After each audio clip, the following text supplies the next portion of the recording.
My childhood companion, a brilliant student, demanded that I confess my feelings 50 times before he would consider being with me. After being turned down 49 times, I finally decided to stop, choosing instead to cherish myself quietly in solitude. Just then, Hunter, the newly acclaimed Go prodigy, embraced me with a look of disappointment. "Mona, could you give me a chance now?" Earlier that day, I had revealed my feelings to Gordon for the 49th time. He smiled gently and gave my head a reassuring pat. "I'm sorry, Mona, but I still can't reciprocate your feelings." Our classmates around us began to taunt me. Spring, the school's most beautiful girl, stood beside Gordon with a condescending grin. "Mona, why do you persist? How many times has this happened? Aren't you exhausted? We're all tired of watching you try." She then tapped Gordon on the shoulder. "Can't you be a bit more considerate in turning her down?" Gordon looked helpless, his interactions with Spring giving off ambiguous vibes.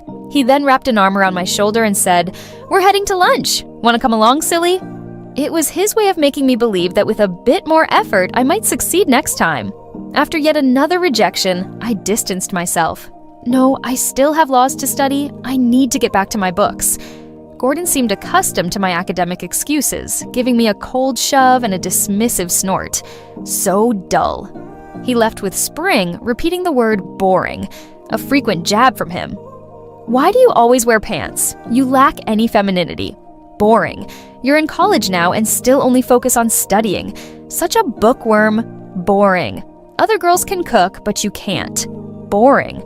In response, I tried to change my tomboyish ways by wearing skirts and preparing bento lunches, striving to become the sweet and delicate girl Gordon preferred. But it wasn't authentic to me. Removing my bow, I handed the lunch I had made to the janitor sweeping the playground. While studying law in my dorm, a WeChat message from Gordon popped up. His 50th confession attempt. "Don't wear that skirt today. It's too unattractive." Perhaps I delayed my reply, so Gordon sent another message. "My mom mentioned she hasn't seen you lately and would like you to join us for dinner this weekend." Gordon and I had been friends since childhood, and my feelings for him had been long-standing. When I first confessed, Gordon proposed that he would consider a relationship after my 50th confession. However, after being rejected 49 times, I chose to stop. The initial 49 confessions represented my pursuit of love, but the final one was about maintaining my self-respect. Even if he agreed on the 50th attempt, the dynamic between us would remain unequal. I desired to be with Gordon, but my life wasn't solely about him. Those first 49 confessions gradually diminished my feelings for him. Silently, I blocked him on WeChat and returned to my studies. Would Gordon notice? Likely, since he would keep messaging if I didn't respond. But he probably wouldn't mind, given his charming looks and top academic standing attracting many girls. The following day, I donned loose athletic wear for class. Gordon was surrounded by Spring and several other girls, laughing and teasing. When he noticed me, he gave a quick glance before looking away, preferring girls in skirts. "Mona, I heard you confessed again yesterday, and, unsurprisingly, Gordon rejected you." George, sitting behind me, declared loudly. The classroom fell silent, eager to watch the unfolding drama. I turned to see Gordon glancing over, but not intervening. George continued to taunt, "Gordon and Spring are the perfect couple. A handsome guy and a beautiful girl, a natural match. You should stop dreaming." I smirked. "So what? What's it to you? Do you fancy Spring?" George stumbled over his words. "Don't be ridiculous. I'm not as delusional as you. At least I have someone I like and openly pursue. Do you dare to—" George was at a loss for words, his face turning red with anger. Gordon stepped in to defuse the situation. "All right, enough. Class is about to start. Let's move on." He then gave me a meaningful look and sat behind me. I resumed reading while my roommate gazed at me admiringly. "Mona, you're amazing." Previously, to uphold the gentle image Gordon preferred, I remained silent in the face of ridicule, but that was no longer the case. After 2 classes, the announcement came over the loudspeaker. Our department's Go genius, Hunter, had secured another international victory. The school's TV showed footage of Hunter being interviewed by reporters post-victory. Excitement buzzed through the students. Due to his competitions and training, Hunter rarely attended school and didn't mingle much with classmates. Everyone was curious about him. Despite his prowess in Go, why had he chosen to study law? My roommate eagerly patted my back. "Mona, do you know Hunter? I saw him from afar once. He's so handsome." I nodded. "Yes, I'm familiar with him. He is quite good-looking." George overheard and sneered from behind. "Mona, stop bragging. Hunter hardly attends classes. How could you possibly know him? Or are you shifting your attention because Gordon isn't interested? Don't even think about it. Hunter wouldn't be into you. I've seen him talking to Spring." Spring immediately blushed and responded shyly, "No, it's just that he's more reserved and somewhat familiar with me. I'll talk to him next time. We're all classmates." Meanwhile, Gordon, playing on his phone nearby, didn't say anything. But when he heard George's comment, "Hunter wouldn't be interested in you," he chuckled coldly. I wasn't lying. I did know Hunter. Just the night before, he had held me tightly in a secluded corner upon learning of my 49th rejection. He had immediately flown back, and I could still recall his anxiety when he arrived at my dorm. Hunter's embrace was so comforting that I hesitated to pull away. "Mona, could you give me a chance now?" His voice was gentle and hopeful, contrasting his usually cold demeanor. Since discovering my feelings for Gordon, Hunter had been waiting for my 49th failure, hoping I would allow him a chance. I returned his hug. "Let's see how you perform." Those 4 simple words made him so happy that he spun me around several times. As the classmates continued their lively discussion, Hunter entered through the classroom door, capturing everyone's attention. A friend next to Spring whispered, "Spring, do you think Hunter is here to see you?" Spring's face brightened, but she nervously replied, "Don't say that." Hunter was dressed in a black turtleneck with a trench coat, making his pale skin even more striking and his aloofness more evident. He approached my seat and handed me 2 movie tickets. "Last time you mentioned that if I won the championship, you would reward me. How about we watch a movie together?" Everyone around was stunned, unable to believe that I actually knew Hunter and had a close bond with him. "Sure, meet me at the school gate after class," I agreed. Hunter smiled, nodded, and patted my head. "Make sure to wear something warm. You're not dressed appropriately." He then left contentedly. Immediately, the entire class surrounded me, curious about my connection with Hunter. Even George approached, hoping for an introduction since Hunter was his idol. I simply smiled and responded politely, ignoring Gordon's already angry expression. In the afternoon, while taking notes, I was the last to leave. As I packed up and headed to the door, Gordon blocked my path, using his body to prevent me from exiting. "Mona, what's this about playing hard to get?" I looked into his eyes, questioning his approach. Gordon suddenly grinned as if conceding and pulled out 2 movie tickets, moving closer. "Isn't it just to make me accompany you to some dull romance movie? I really don't get what you girls are thinking." With numerous girls around him, I took a few steps back. "Sorry, I'm busy today. Find someone else." Trying to leave, Gordon grabbed my wrist from behind. "What do you mean?" Without hesitation, I replied, "I already have plans with someone else." At that moment, we both froze. Gordon's smile shifted. "I see. Mona holding a grudge is just boring. Do you really think I care who you go to the movies with? Trying to rile me up with another guy is really immature. Fine, there are plenty of girls who want to go with me. I don't need you." After saying that, Gordon released me and walked away. In reality, I was merely stating the truth without any ulterior motives. It was Gordon who was overreacting. A few years back, when my grandmother passed away, I was her closest companion, a fact Gordon was aware of. However, when I reached out hoping he would come to comfort me, Gordon declined, having already arranged to play basketball with friends. He told me, "I already have plans with someone else. I'll be there tomorrow." His tone was impatient. Gordon did show up the next day, but by then, the moment I needed him most had already passed. Perhaps he viewed this as my way of seeking revenge, but I wasn't seeking revenge. Revenge would imply I still cared, but I was gradually learning to let go. At the school gate, Hunter stood in the snow, leaning against a black car with his head bowed. It was unclear how long he had been waiting. Even with a mask and hat, his natural aloofness made him noticeable in the crowd. Upon seeing me, Hunter's dark eyes sparkled, and he moved forward to hug me. Startled, I wanted to push him away, but he kept his lips from touching my ear, his voice soft and pleading. "Just a hug. I've been waiting here for so long. I'm freezing." Gordon, who had just exited the school gate, witnessed this. His expression flickered briefly, but soon returned to his usual demeanor as he laughed and joked with his friends. A friend nudged him, and Gordon raised an eyebrow before walking past us without a second glance. Hunter quickly released me and pulled me into the car. Inside, I looked at him curiously. "When did you get your driver's license? Didn't your agent always drive for you?" Hunter's ears turned red. "I just got my license last month. I can't keep relying on someone else to drive while chasing after a girl, can I?" Hearing this made me blush slightly as well. At the cinema, I went to buy popcorn while Hunter waited. When I returned, I saw him surrounded by girls asking for his WeChat. Hunter gave me a pleading look. Suddenly, a playful impulse took over, and I froze, watching how he would handle the situation. Normally, Hunter's agent would have intervened by now. Seeing me stay still, Hunter gazed at me affectionately. He then whispered a few words to the girls before pointing at me. The girls walked away disappointed. "What did you tell them?" I asked, intrigued. Hunter looked at me. His expression hurt. "I said my girlfriend was watching me and she probably wouldn't approve." Blushing, I cleared my throat and shoved a bucket of popcorn into his arms before heading into the theater. Hunter quickly followed, though I couldn't see his face. I knew he was smiling. After the movie, Hunter drove me back to my dorm.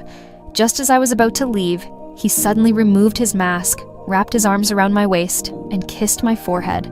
A gift box mysteriously appeared in my hand. After the kiss, Hunter's cheeks reddened as he hurried back into the car, fumbling slightly before driving away. My cheeks felt warm, unsure if it was from the cold or my embarrassment. Back in my dorm, I opened the gift box to find a beautiful bracelet inside. I glanced at the older bracelet I was already wearing. This one had been a present from Gordon on my 18th birthday. Back then, I had vowed to wear it forever. Later, I discovered that this bracelet was originally intended for another girl. She had thought it was too inexpensive and declined it. Gordon then purchased a more costly one for her and gave this one to me. The bracelet even featured the girl's initials carved into it. With this in mind, I removed Gordon's bracelet and switched to the one Hunter had given me. The following day was Saturday. Since I lived in the same city, I typically returned home on weekends. Gordon's house was just next door. Our families were close and frequently shared meals together. Today was no different. Early in the morning, Gordon's mother arrived with a load of groceries, knocking on our door. I quickly went out to help carry the bags. Gordon's parents had always been kind to me, earning my deep respect. Gordon trailed behind his mother, giving me a chilly look. "Oh no, I forgot to pick up some chilies and garlic. You two go get them," his mother instructed. Gordon and I exchanged a glance. We had no reason to decline, so we headed out together. On our way, my phone rang unexpectedly. It was a WeChat message from Hunter, a cartoon cat saying, "I miss you." I couldn't help but smile a bit. "Have you reached the airport? Hunter was leaving town for training today. Once he landed, his phone would be taken away, and he wouldn't be able to communicate for several days." "Yes, I'm here," Hunter replied, sending a photo from the previous day where he was kissing my forehead in the snow. Then a voice message followed, sounding cautious. "Mona, my agent sent this today. I don't know who posted it, but it appeared on the school's confession wall. Please don't be upset, okay?" I opened the original image and zoomed in. It clearly showed our profiles, highlighting how close we were yesterday. I couldn't help but grin wider and saved the image. "I'm not upset. Focus on your training, Hunter. Okay, I'm boarding now," I responded, adding a playful dog emoji. I chuckled to myself. Was this truly the reserved and composed Genius Go player that everyone talked about? Suddenly, the atmosphere became loud. I looked up to see several girls approaching Gordon, asking for his WeChat contact. Gordon glanced at me, then cheerfully produced his phone. "Of course. It's a pleasure to be added by lovely girls." The girls laughed more at his comment and invited him to hang out. Gordon claimed he was busy and promised to join next time. This scene used to make me feel sad and irritated. Now I could watch it unfold, contemplating how insincere Gordon's smile was. Gordon then leaned in close to me. "Are you upset?" "No," I calmly replied. "Remove me from your blacklist, and I'll delete those two girls' contacts," Gordon stated confidently, as if certain I would comply. I ignored him. Suddenly, Gordon pulled my phone out of my pocket. "Stop being stubborn. Do you really think you can keep me on the blacklist forever? If you unblock me, we can return to how things were." Gordon lifted the phone high. I reached out to retrieve it, revealing my delicate wrist. Upon seeing the bracelet Hunter had given me, Gordon's pupils constricted. He abruptly grabbed my hand. "Where's your bracelet?" While Gordon was momentarily stunned, I took my phone back. "I don't know where I lost it." "Don't know? Didn't you say you always wore it? Think about where you might have misplaced it, and we'll search for it together." Gordon tried to pull my hand to search, but I withdrew. "It's just a bracelet that no one cares about. Why are you so worried?" "What do you mean no one cares? I bought it especially for you." I couldn't tolerate his pretentious attitude any longer and snapped, "The bracelet has initials, Gordon. Do you still dare to claim you bought it just for me?" Gordon was taken aback, perhaps even forgetting who he had originally intended the bracelet for. I turned away. "You go buy the items yourself. I'm going home." Once home, I headed straight to my room. My good mood was ruined by Gordon's mention of Hunter's confession wall. I checked it, perhaps because it was the weekend. Not many people were active. The photo didn't receive much attention, only a few compliments. My mood gradually settled, and I began studying, trying to completely forget the unpleasant events. When my parents called me for dinner, I stayed in. I simply said I was tired and wanted to sleep. On Monday morning, I had classes, so I returned to school early. For some reason, it felt like all my classmates were staring at me, pointing and whispering. Initially, I thought I had accidentally worn pajamas to school. I looked down and saw that I was dressed normally. Entering the classroom, I noticed Gordon holding his phone, staring at me coldly. I glanced at his phone and saw the photo of Hunter kissing my forehead. A girl next to him saw me and loudly told Spring. Good thing Spring knows what's really going on, or we'd think someone is Hunter's girlfriend. Turns out she's just a clingy girl. Spring smiled awkwardly. Hunter and I had been neighbors since childhood. We grew up together. Both of his parents are prominent lawyers. He's simply well-mannered and doesn't know how to reject clingy girls. I've spoken with Hunter's mom several times, but he always worries about hurting those girls' feelings. Hearing this, I understood what had happened. Everyone seemed to be waiting for me to explain, but I just sat down without showing any emotion and checked the confession wall on my phone. Initially, many people were supporting us. Late at night, someone posted a long message accusing me of being clingy with Hunter, constantly pestering him. Then many others added that they often saw me sticking around Hunter. They even claimed I was two-timing, confessing to Gordon while also getting involved with Hunter, calling me a scumbag. Public opinion overwhelmingly turned against me. Suddenly, a girl sat next to me. "Mona, you really are a clingy girl. You used to pester Gordon and now you're chasing after Hunter. I suggest you give up. Hunter will never like you. He prefers girls like Spring who come from good families." Others joined in. Yeah, if Hunter really liked Mona, he would have clarified by now. All this drama shows he doesn't care about her at all. Spring approached Gordon's seat and glanced at him. "Don't say that. Even if Hunter likes me, I still have to consider it." I didn't respond. I simply picked up my book and began reading. In situations like this, saying more was pointless. People would only believe what they wanted to believe. Final exams were next month, and I needed to maintain a high GPA to achieve my goals for the upcoming semester. Suddenly, Spring exclaimed in surprise, "Gordon, is this for me? How did you know I love this brand of chocolate?" Spring noticed a beautifully packaged box of chocolates on Gordon's desk and was about to open it. Gordon quickly snatched it away. Spring was taken aback. Gordon patted her head. "Be good. I'll buy you something better next time." Even Spring, though slow to catch on, realized the chocolates weren't for her and looked slightly embarrassed. "Oh, it's fine. I've had enough chocolate lately anyway." Gordon placed the chocolates on my desk. "I don't like eating them, so they can go to someone else." Everyone was surprised, not expecting Gordon to make a gesture of peace. This was the first time Gordon had initiated an apology to me. In the past, I was always the one to reconcile after a disagreement. Spring's expression became awkward, but she forced a smile. After everything that happened, Mona could use something sweet to cheer her up. I pushed the chocolates away and responded coldly, "I'm not a trash can. Don't give me things you don't want." No one anticipated me refusing Gordon. Gordon picked up the chocolates, anger evident on his face, but he couldn't show it publicly, so he gritted his teeth. "Fine, to prove I didn't want them." Gordon walked over to the trash can and discarded the chocolates. Spring's face turned even more sour since she had shown interest in those chocolates, and now Gordon had thrown them away instead of giving them to her. I thought the situation would soon settle, but it only escalated, even spreading beyond the school. Almost everyone knew about it, and I felt the stares and whispers wherever I went. However, this didn't bother me. I continued focusing on what I needed to do, ignoring others' looks. Until one day I returned from the library restroom and found a note filled with insults on my desk. I glanced around but didn't spot anyone acting suspicious, so I quietly slipped the item into my bag. Eventually, the situation caught the attention of the school administration. The counselor summoned me for a discussion.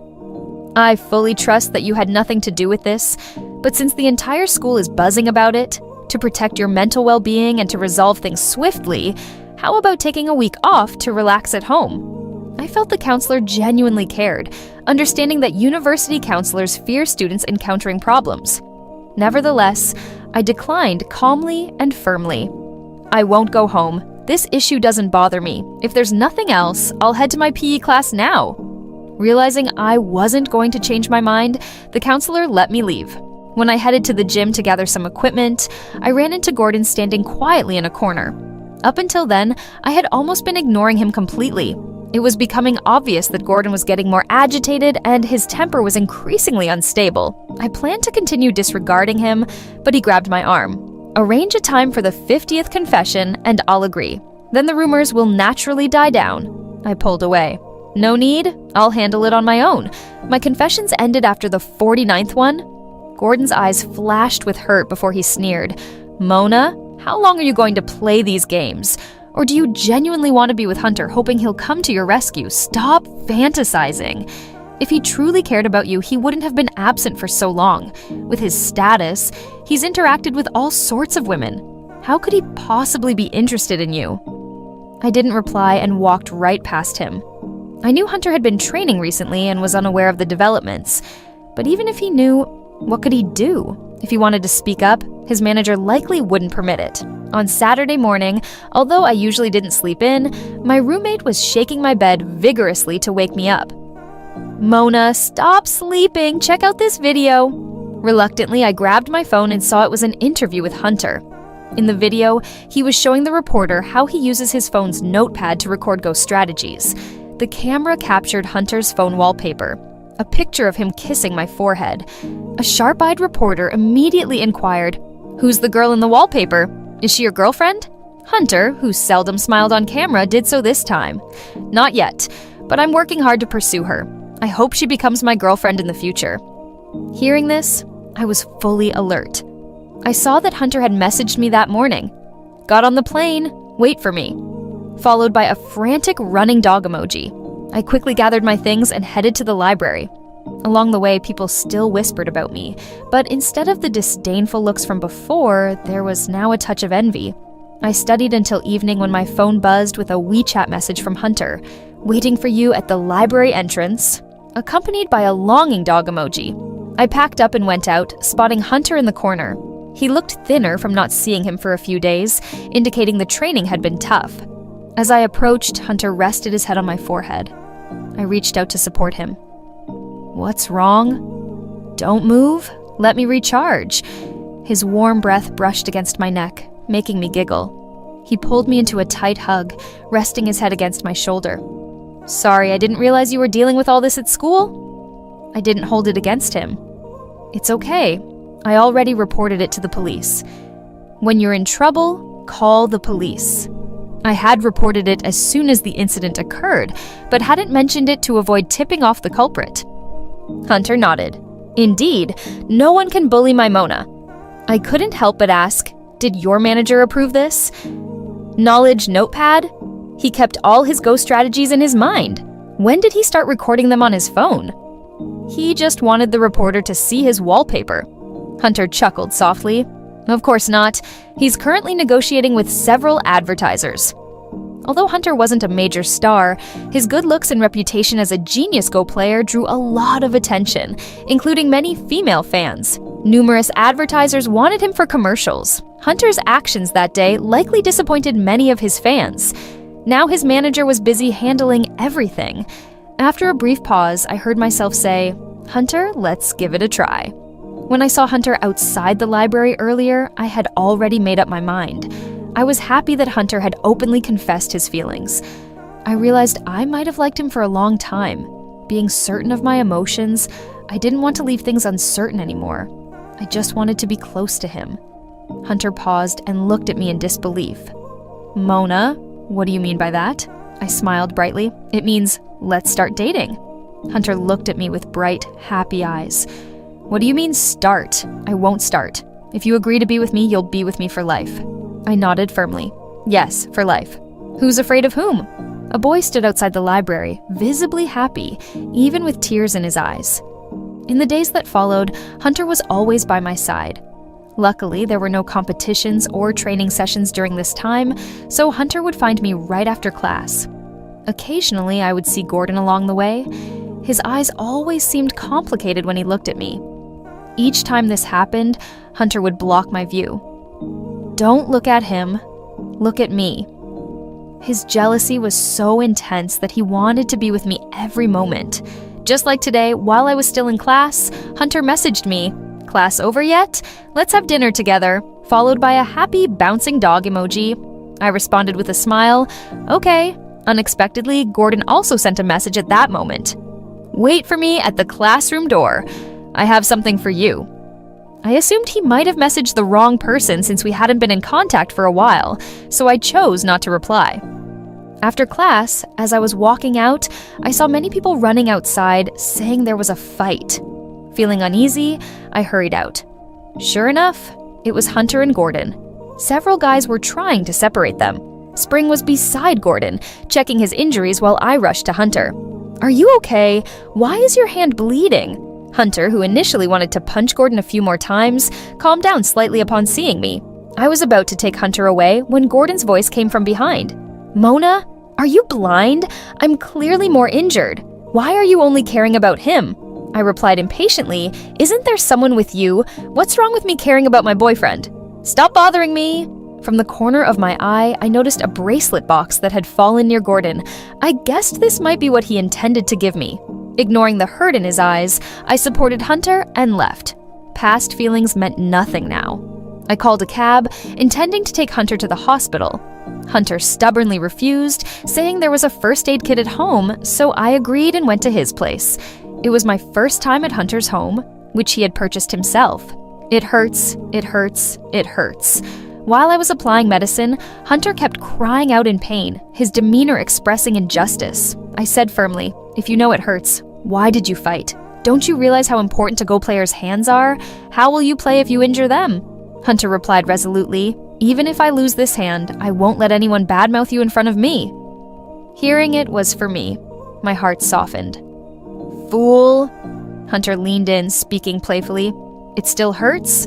I pushed his head away. "Fine, let it hurt." Hunter refused to leave and pulled me onto the sofa, gazing into my eyes. I felt his breath quicken, filled with a seductive tone. "Can I?" My response was a kiss. Realizing what was happening, Hunter held my cheek with one hand and the back of my head with the other, deepening the kiss. I couldn't help but wrap my arms around his neck. Between kisses, I said, "Idiot, you don't need to ask to kiss your girlfriend. Just hold me tight and kiss me."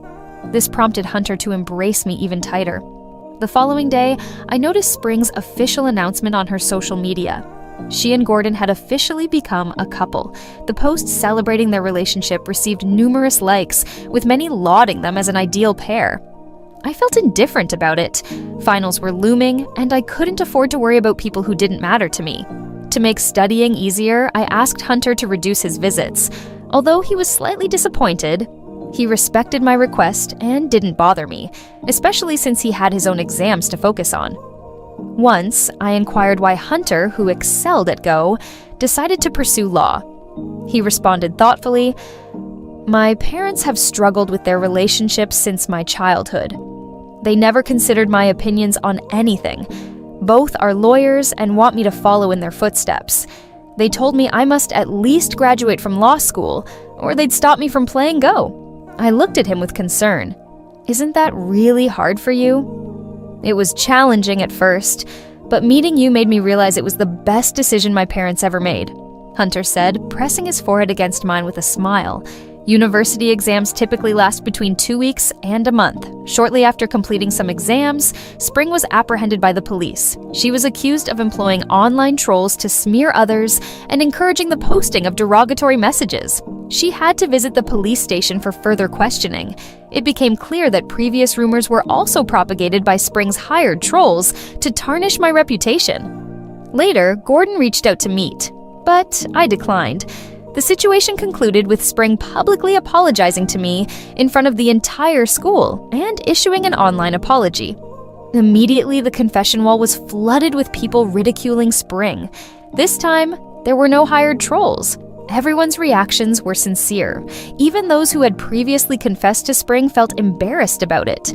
Gordon and Spring ended their relationship shortly after the final exam results were released. Surprisingly, I outperformed Gordon, becoming the top student in our grade, bringing my aspirations within reach. At the beginning of the second semester, I submitted my study abroad application to the counselor's office. Indeed, this was why I had been studying so diligently all these years.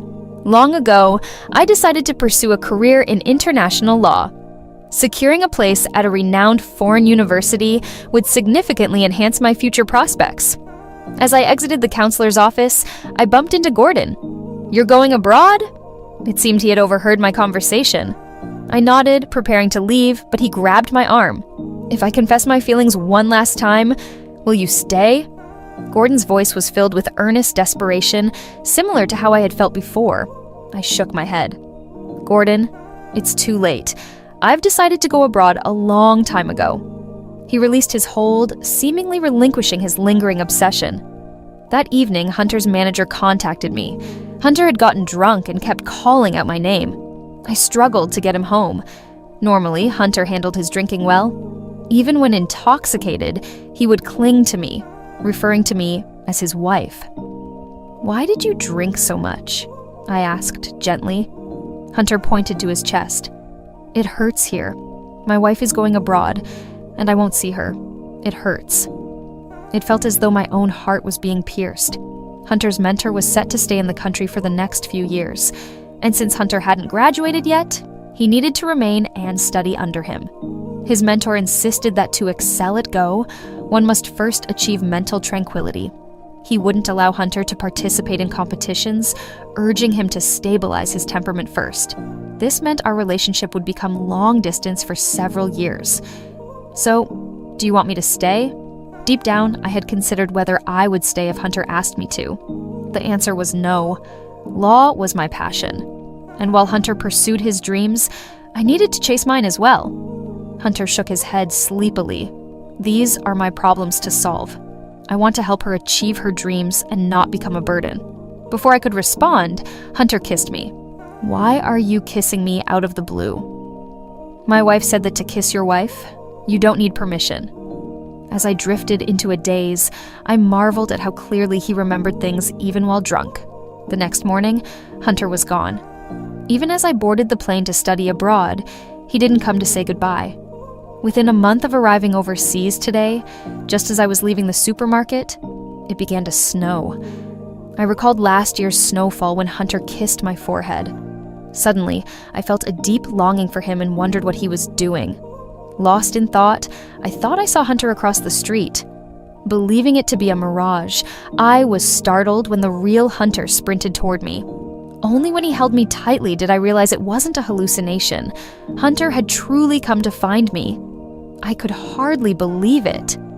"How did you get here?" "I missed you too much. I couldn't imagine life without you, so I spent over a month defeating my mentor and convincing my parents. Then I hurried to find you. I've had no one else, so I need you." With tears of joy in my eyes, I pulled Hunter down and kissed him passionately. Let him hold on. After all, we were meant to spend our lives together. Later, while nestled in Hunter's arms, feeling sleepy, I asked him why he loved me. Hunter smiled and kissed the back of my hair. "It's like a story about a young boy and girl. The boy, troubled by his parents' constant fighting, was sent to live with his grandmother. The girl happened to be there for summer vacation as well. That summer, the cheerful and vibrant girl used her positivity to lift the boy's lonely and sorrowful spirits.